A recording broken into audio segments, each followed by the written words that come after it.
I'm JJ Perez from Inside Runner Sports. That is Greg Luca from the San Antonio Express News coming to you on Sunday following UTSA's Week 3 loss to Texas 56-7. Greg, the Roadrunners were big underdogs in this one, and the Longhorns kind of flexed their muscle. I think when we look back at this one, it's going to go down as the week the Longhorns became number one in the nation and discovered they have two pretty good quarterbacks. But for the Roadrunners, I think they played significantly better in week 3 than week 2. Yeah, and I think before we get into that part, it's important to establish we've seen UTSA play against big time schools before. We saw them play this Texas team 2 years ago. We saw them play against Tennessee last year. But even compared to those teams, from what we saw from Texas, you can see why that team is considered a national title contender. Just the talent and the speed and the strength that they brought to the game. And it's just a step up from even those other SEC teams or the other big time schools we faced. So there's a reason that UTSA was expected to lose this game pretty significantly, even beyond some of the struggles that we've seen just from the Roadrunners the first couple of weeks of the season. So from that perspective, I think it's a little more understandable just because you're up against such elite competition. But I do believe UTSA was better. I mean, I just kind of wanted to see them play clean, just sort of run their stuff and have everybody be on the same page on offense. And you're not going to make all the tackles on defense because these are the guys you're up against, but at least match up correctly. Be near where you're supposed to be and make them work for it. And I think UTSA largely made them work for it. Yeah, I what stood out to me, I guess, the most was the speed, right, at the spill on both sides of the field. There were times UTSA's defenders had angles and they just got outran for big plays. And there were a couple of breakdowns and kind of missed assignments, but for the most part, I thought it was just, they got physically beat, which is kind of a different sort of defeat, right? Yeah, and I mean, even the offensive line, I thought, at least in terms of pass protection, was better than what we've seen and what we would have expected in this game. And, Owen gets the ball out pretty quick because that's just sort of how he plays. But in particular, it felt like there were moments where he had a little bit of time to look around and scan the defense. And I would have thought he would just be under duress immediately with the strength of Texas front and how some of the issues we've seen from UTSA's offensive line. So, Venli Tusafu was back. Mekhi Hart played a ton of snaps, and I think both of those made a little bit of a difference. But it takes all five guys playing at a little bit of a higher level to have such a progress from what we saw the week before against such a strong opponent. Yeah, let's start right there at the offensive line, I guess. We saw Mekhi Hart get the start this week, a different starting offensive line combination. Venli Tatafu was back from injury from week 2. What's your assessment of how they played? I mean, in real time, it didn't feel great, but I think if you go back and watch it again, it was marginally okay, right?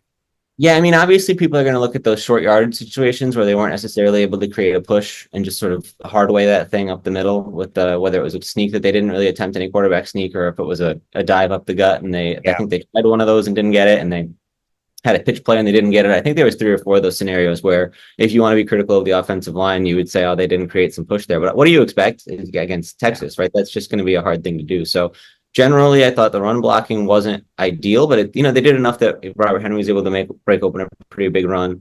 I don't think they had a ton of negative plays unless I'm just remembering it wrong. I mean, there were some times where they got a little bit more of a ground game going compared to what we saw in the first couple of weeks even. So, and then pass protection, I do think was a little bit better. I mean, you would expect that Owen would have 0 time and he had a little bit of time. And that's just an improvement for what we've seen. I know the bar's not super high there, but that was really all anybody was looking for from this game, I think, was to just show little signs of progress.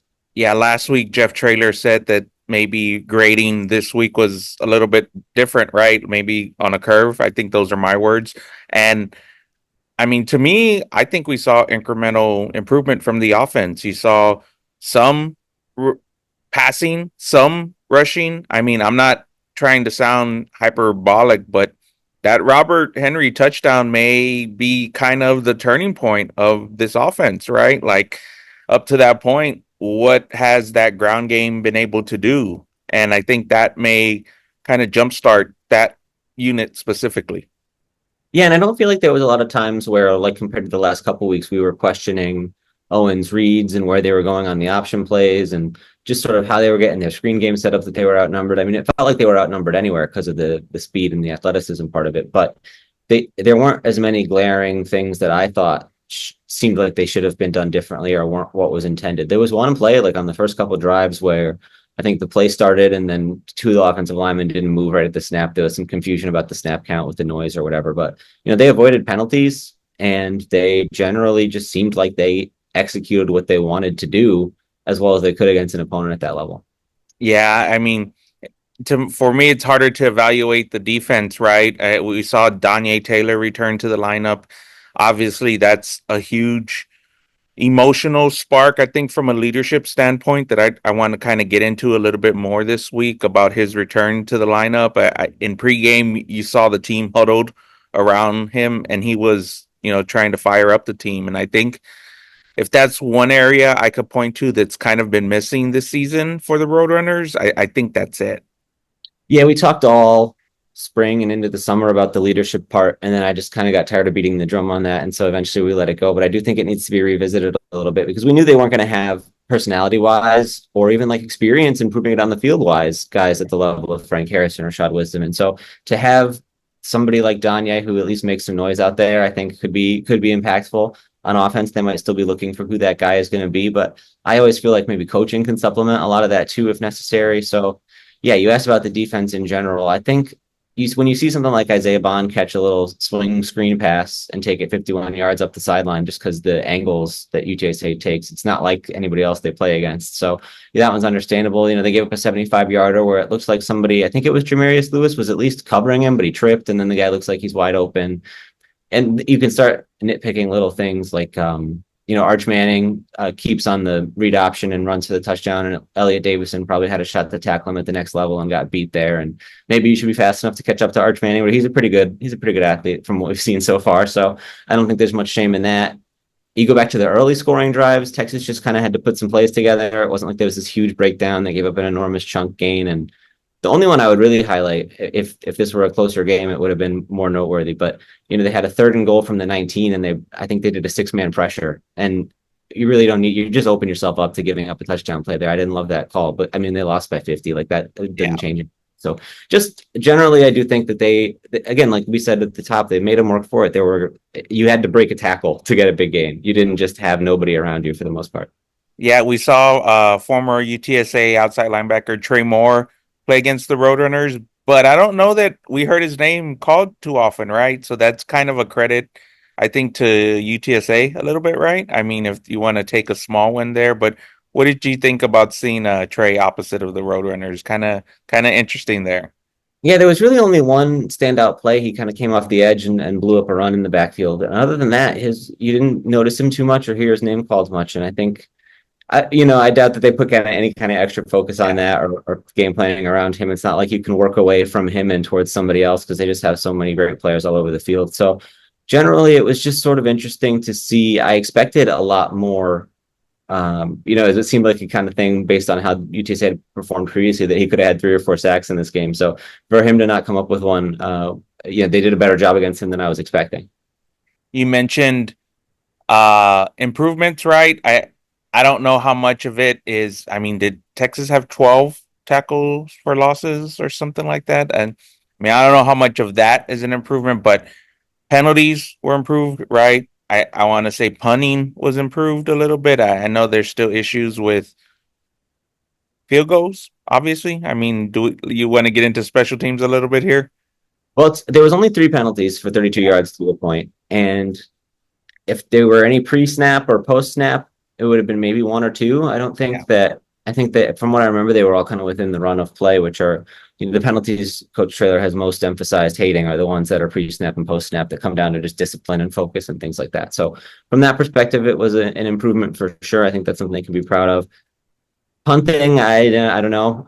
I know they talked about how last week it was the into the wind thing that might have got him, and maybe the conditions were just a little bit better, and maybe there was something going on with the freshman punter that he was cramping or was having some kind of issues that prevented him from performing at his highest level last week, and now maybe this is more close to what you're going to get. And kicking, I don't know that one. I think I don't know what's wrong with Chase Allen because it's not just that he's missing the ball; it just doesn't look the same coming off his foot compared to last year. I mean, like he didn't have a lot of muscle on that 39-yard attempt that he missed, and we've seen him be pretty strong from 40 plus last season. So I don't know. That was very confusing, and I guess it still bears some unpacking.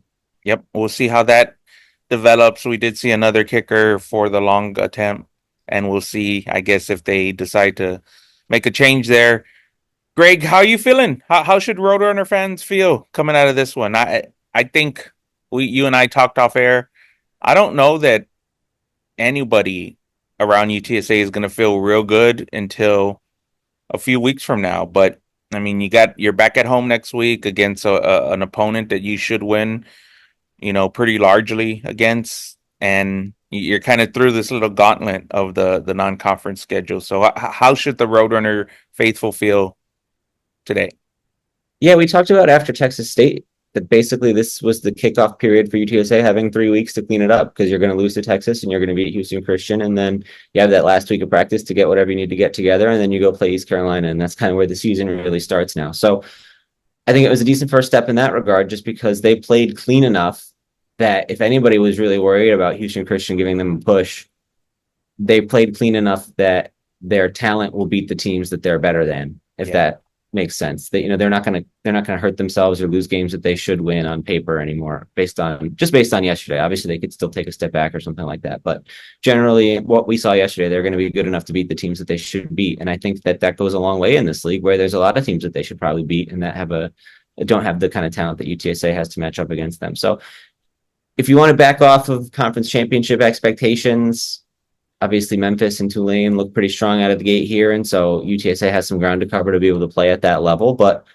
they have a couple weeks to figure it out and keep moving that direction. We'll see what kind of stuff that they show against Houston Christian. You're not going to want to read too much into that one, the same way you don't want to read too much into this one, but if it's a clean game and they do what they're supposed to do, then that can only be a promising sign.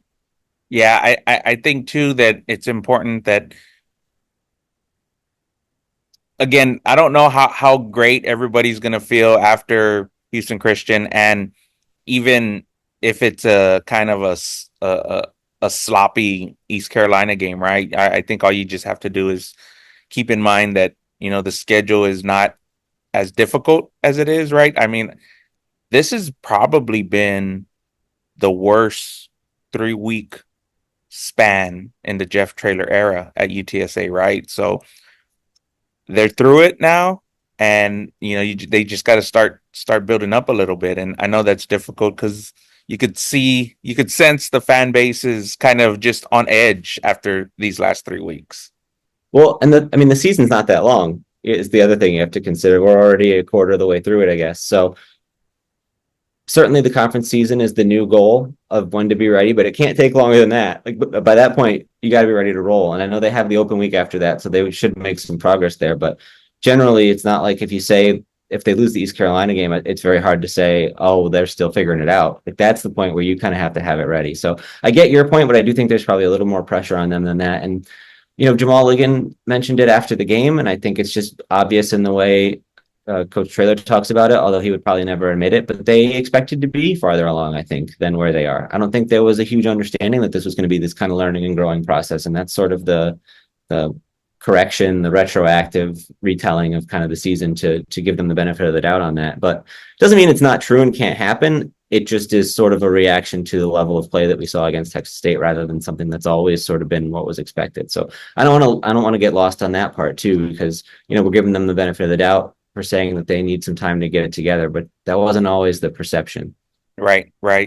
We'll see how UTSA comes out of this one health wise. I think Jeff Traylor said Robert Henry got dinged up, Walker Beatty got dinged up. I think we saw DJ Allen on the sideline. So Denver Harris was the other one he mentioned. Yeah. So those are obviously big players, right? Key contributors, and that would be sort of the only thing. I mean, what are the biggest X's and O's on the field things that UTSA has to fine tune to get the ball rolling here, Greg? It's got to be that offensive line and run game, right?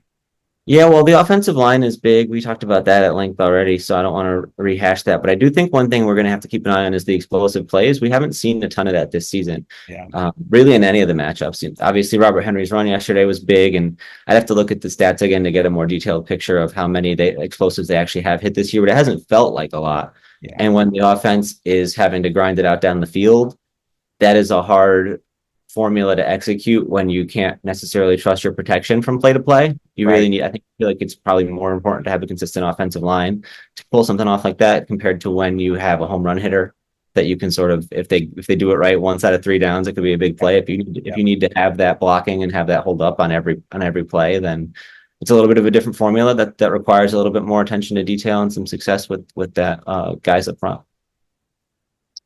All right, Greg.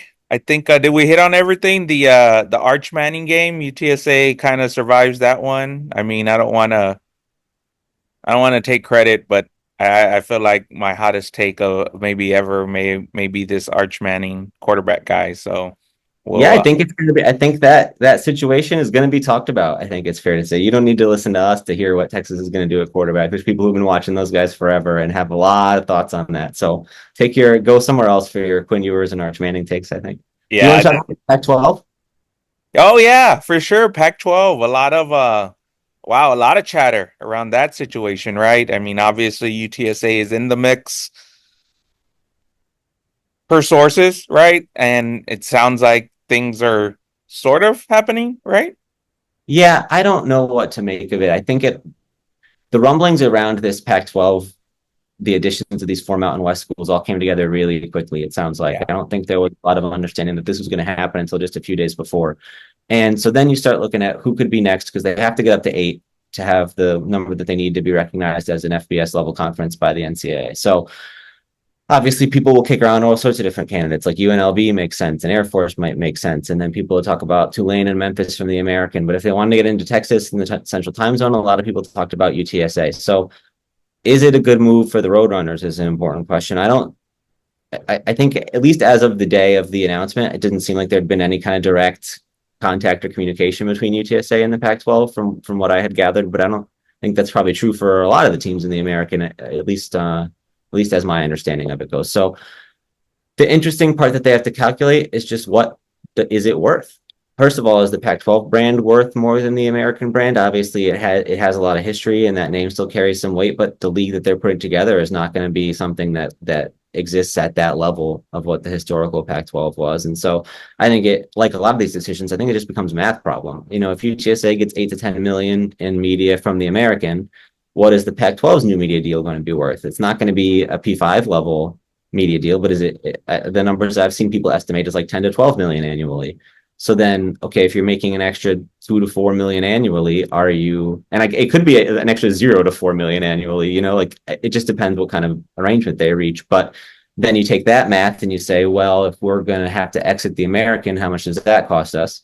But then you look at the money the Pac-12 has in their war chest from the people who have left and paid their exit fees and what they're going to get in NCAA distributions that stick with the league and they don't go to those departing teams. Are they covering a lot of UTSA's fees to get in there? And then, it really is, I think, just a math equation. And then you factor in the excess travel to get to the West Coast. And so I'm not sure it makes a ton of sense necessarily, but I do think if they do the math and it says that they will make more money and be better off in the long run by making this jump, then go for it if invited. Yeah, and I just want to put this out there, right? Like these are conversations that are happening at the highest of levels, right? You're talking about university presidents, chancellors, board of regents, I mean, athletic directors too. So we'll see how that unfolds. And then the other thing I would add to that is all of those numbers, and I think you and I have both tried to find out kind of what the exact dollar is, right? Of what UTSA is gonna get or should get when it's full from the American, right? And I don't know that any of those numbers are really accurate, right? Like I know we have kind of an idea of a range, but I would just say, knowing what I know about UTSA and their budget, and you know, I mean, you got it on record that they're operating lean on a $50 million budget. So a $0 to $4 million potential add is a lot bigger than what it would add to Memphis or Tulane because of how UTSA operates, right? And their current structure and the additional costs that are going to be coming with revenue sharing with athletes and the house settlement and whatever other facility upgrades they're going to have to do, so yeah, it may not make sense on the surface, right? But once they start calculating those numbers, it starts to make sense pretty quick in my book. So it's a very interesting time. I've asked literally everybody I've known, and I don't know. I don't have an answer of direct contact has happened already, but again, that's something that could have happened at the highest level and nobody knows. Yeah, and it seems like the incentive for a lot of these schools that have been talked about for potentially making the move is that you are now associated with a group of peers that's like the top level of the G5. I mean, you talk about the Oregon State and the Washington State are obviously at as high a level as a team that's outside the Power Four could be because they were just there. And then Boise State's been an elite program, and some of the other ones they brought over are at least on that trajectory or that level of investment. And so the advantage to making the move is to be considered what's considered the best G5 league, and then have a cleaner shot at the playoffs if you end up winning that league. But it would be interesting, wouldn't it, if Memphis and Tulane left and then the American ended up as structured, because then UTSA moves up in the pecking order there too. So there's a lot of interesting ways that this could play out. Do you want to be the top of one league or the middle or towards the bottom of another one, right? So, Well, they answered that question a yeah. couple years ago when they went to the American. So I think that you kind of have to take because you just never know when that opportunity is going to arise again. Although it does seem a little more frequent in how fast everything changes in college athletics. Yep, I think four changes for UTSA since 2012, so they are not afraid to move, and it seems like every decision they've made has been the right one, right? So we'll see how this one plays out. Greg, I think man, I think it's been a rough few weeks for the Roadrunners, but I think, there may be light at the end of the tunnel, and we'll see how this next week plays out. You got anything else? No, I think we about covered it. I didn't. I really came into this video feeling like I didn't have a ton to say. We can't learn so much from a game against Texas, but we'll see how the season progresses from here. Yep. All right. Appreciate you guys watching. We'll be back after next week's game. JJ Perez from Inside Runner Sports, Greg, Luca, San Antonio Express News. Thanks for everybody for watching.